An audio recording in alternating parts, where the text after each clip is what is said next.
কুড়িগ্রামের সবথেকে সুন্দর রাস্তায় রাইড করতেছি। এইটা হচ্ছে সোনাহাট সেতু, এটা হচ্ছে সোনাহাট স্থলবন্দর বিজিবি চেকপোস্ট। স্বাগতম বাংলাদেশ। পাথরটার এইদিকে লেখা ইন্ডিয়া আর এইদিকে হচ্ছে বাংলাদেশ। আসসালামু আলাইকুম এভরিওয়ান, আশা করি সবাই অনেক বেশি ভালো আছেন। এই মুহূর্তে আমি আছি হচ্ছে আমাদের কুড়িগ্রাম ধরলা সেতুর এখানে। মাহবুব ভাইয়া আসছিল আমাদের এদিকে, ভাইয়া অলরেডি চলে গেছে সোনাহাট সেতুর দিকে, তো আমাকে ডাকছে। আমি অ্যান্ড তুষার বের হয়েছি, আমরা এখন মানে ওনাদের পিছে যাব আর কি। ওনারা অলরেডি চলে গেছে। আজকে হচ্ছে ঈদ উল ফিতর, আর আমার আইডিও আমার কাছে নাই, আমার পেজও আমার কাছে নাই। এর থেকে বড় কষ্টের কি হবে? আমি এই ভিডিও কোথায় আপলোড দেবো আমি নিজেও জানি না। ঈদ উপলক্ষে আমাদের এই ধরলা সেতুটাকে পুরা 2টা লেন বানাই দিছে। আসলে এই ধরলা সেতুতে এত বেশি পরিমাণ জ্যাম হয়, এই মুহূর্তে কোনো গাড়ি বা কোনো বাইক এই সেতুর মধ্যে দাঁড়াতে দিচ্ছে না। এই যে ট্রাফিক পুলিশ প্রচুর কষ্ট করতেছে, আর এই মাছ দিয়ে একদম ডিভাইড করে দিছে পুরো সেতুটাকে। এই যে দেখেন, এনারা কাজ করতেছে যাতে ট্রাফিক জ্যাম না হয় এখানে।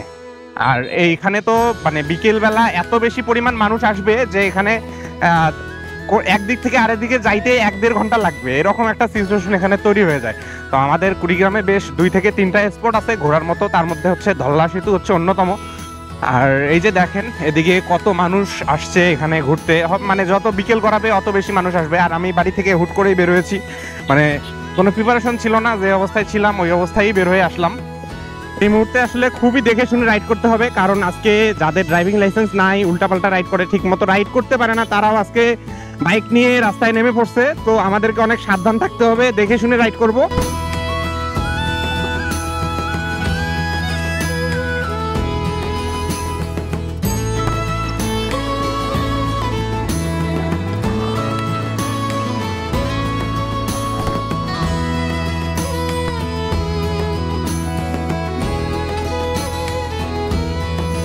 আমরা এই মুহূর্তে কুড়িগ্রামের সবথেকে সুন্দর রাস্তায় রাইড করতেছি। মানে যদি বলা হয় যে কুড়িগ্রামের সবথেকে সুন্দর রাস্তা কোনটা, আমি বলবো যে কুড়িগ্রাম ভোঙ্গামারি হাইওয়ে। মানে এই সিচুয়েশনে কুড়িগ্রামের সবথেকে ভালো রাস্তা এইটা এবং সবথেকে বড় রাস্তা। আর এই রাস্তায় সবথেকে বেশি অ্যাক্সিডেন্ট হচ্ছে ইদানিং। আমাদের বিভিন্ন নিউজ বা বিভিন্ন সামাজিক যোগাযোগ মাধ্যমেই আমরা দেখতেছি যে এইদিকে প্রচুর অ্যাক্সিডেন্ট হচ্ছে, স্পট ডেড হচ্ছে। সো এইদিকে যারা আসবেন অবশ্যই দেখে শুনে রাইড করবেন ভাই, সবার কাছে অনুরোধ। জায়গা বুঝে রাইড করবেন, বিশেষ করে এই বাজারগুলোতে বা বিভিন্ন ব্লাইন্ড মোড়গুলোতে আস্তে আস্তে রাইড করার চেষ্টা করবেন। এইটা সব থেকে বেশি জরুরি ব্যাপার হচ্ছে যে একটা জায়গায় সিচুয়েশন বুঝে রাইড করা। যে জায়গায় যেরকম স্পিড থাকা উচিত সেভাবে রাইড করবেন, কখনোই আপনার বিপদে পড়বেন না। এই যে এইটা হচ্ছে বাজার, যে কোনো সময় যে কোনো কিছু হতে পারে। সো এখানে আমি সব সময় 40-50 এর বেশি স্পিডে রাইড করব না। প্রতিটা বাজারে আপনাকে এরকম ভাবেই রাইড করতে হবে, তাহলে কোনো প্রবলেমে পড়ার সম্ভাবনা থাকবে না। যদি কেউ উল্টাপাল্টা আপনার সামনে চলেও আসে, তখন আপনি এই 40-50 স্পিডকে কন্ট্রোল করে নিতে পারবেন। সো এজন্যই সবসময় বাজারে স্লো রাইড করতে হবে আমাদেরকে। সেরা সেরা এই রাস্তায় রাইড করতে খুবই ভালো লাগে, সব সময় ভালো লাগে। রাস্তা ভালো হবে তো আপনার যে কোনো ভেহিকেল রাইড করতে অনেক মানে ভালো লাগবে।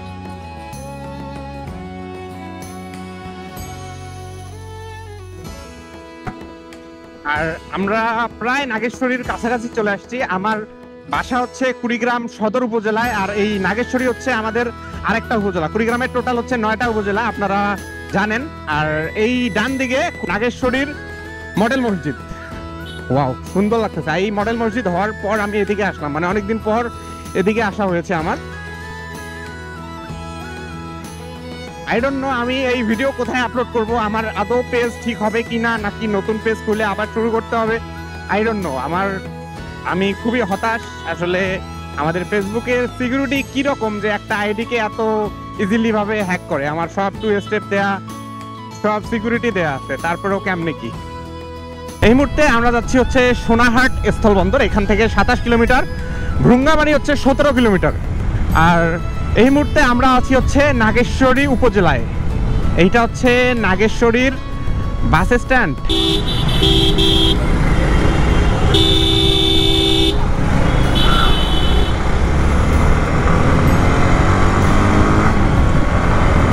আর এইটা হচ্ছে নাগেশ্বরীর সরকারি টেকনিক্যাল স্কুল অ্যান্ড কলেজ।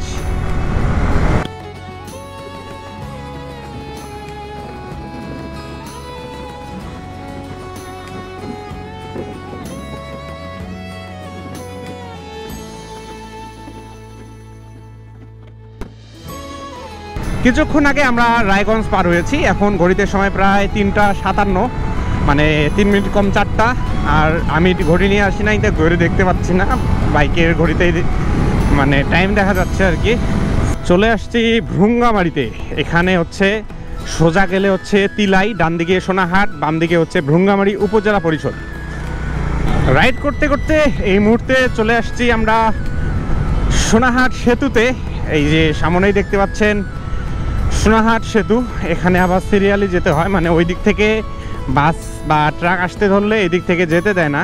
এখানে দেখেন কি পরিমাণ জাম লেগে গেছে, কারণ হচ্ছে এই সেতুটা ওই দিক থেকে যদি গাড়ি চলে আসে তাহলে এই দিক থেকে যেতে দেয় না, আবার এই দিক থেকে গেলে ওই দিক থেকে আসতে দেয় না।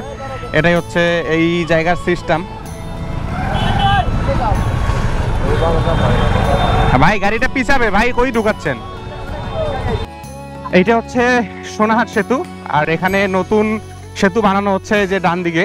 আর এই সেতুর অবস্থা মানে খুবই ঝুঁকিপূর্ণ এই মুহূর্তে। আর ভাইয়ার সঙ্গে মাত্রই আমার কথা হয়েছে, ভাইয়া ওই পারে রয়েছে। কত মানুষ এসেছে এখানে। আমাদের কুড়িগ্রামে যেমন ধলা সেতুতে সবাই মানে নদীর পারে বের হইতে সবাই ঘুরতে আসে, সেম হচ্ছে এখানেও। এই অঞ্চলের মানুষদের জন্য এই জায়গাগুলো হচ্ছে সুন্দর, এখানে সবাই ঘুরতে আসে। এই মুহূর্তে আমরা একদম ব্রিজের মাঝপথে এসে আটকে গেছি, কারণ প্রচুর জ্যাম, বিশাল জ্যাম লাগছে। ঢুকলাম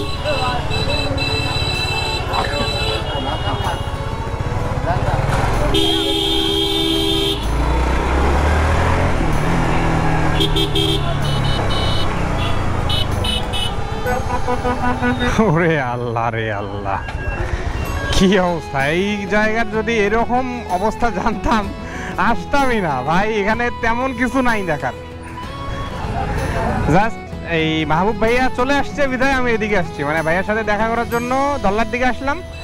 আর ভাইয়া বলতেছে যে আমরা তো সোনাহাট স্থলবন্দর রওনা করে দিয়েছি, তো আসো টান দিয়া। জাস্ট আমি ভাইয়ার জন্য এইদিকে আসলাম। হায় হায়, কি একটা অবস্থা! হায় হায় হায় হায়।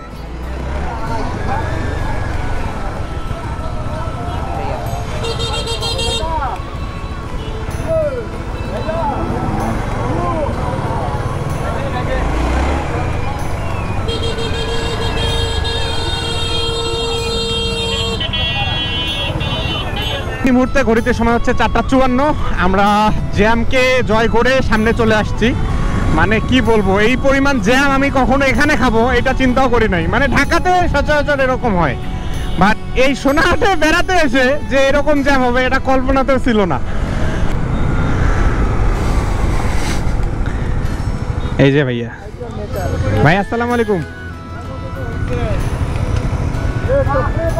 ভাই আসসালামু আলাইকুম। ভাইয়া জামি, এখান থেকে সোনাহাট হচ্ছে 2 কিলোমিটার, মানে সোনাহাট স্থলবন্দর। আর এইটা হচ্ছে আমার আত্মীয়র বাড়ি।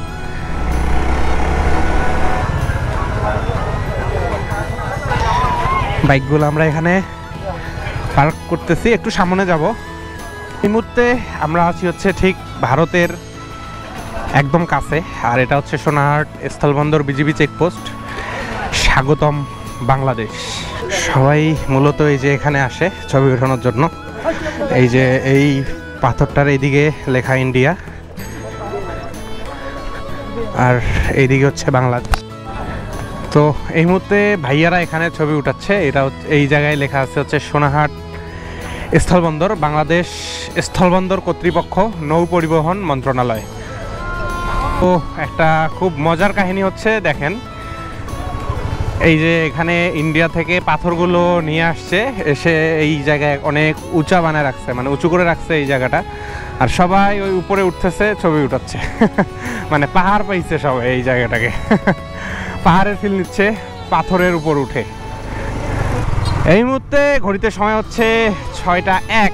আমরা এখন কুড়িগ্রামের দিকে ব্যাক করতেছি, আর আমি এই মুহূর্তে তুষারের R15টা চালাচ্ছি। রাইট নাও আমরা আছি হচ্ছে সোনাহাট সেতু। মজার ব্যাপার হচ্ছে এদিকে একটা ভাসমান রেস্টুরেন্ট দেখতে পাচ্ছি, একদম পানির মধ্যে এই রেস্টুরেন্টটা। ওই যে দেখতে পাচ্ছেন লাইট, এটা হচ্ছে একদম পানিতে রেস্টুরেন্ট, ভাসমান রেস্টুরেন্ট।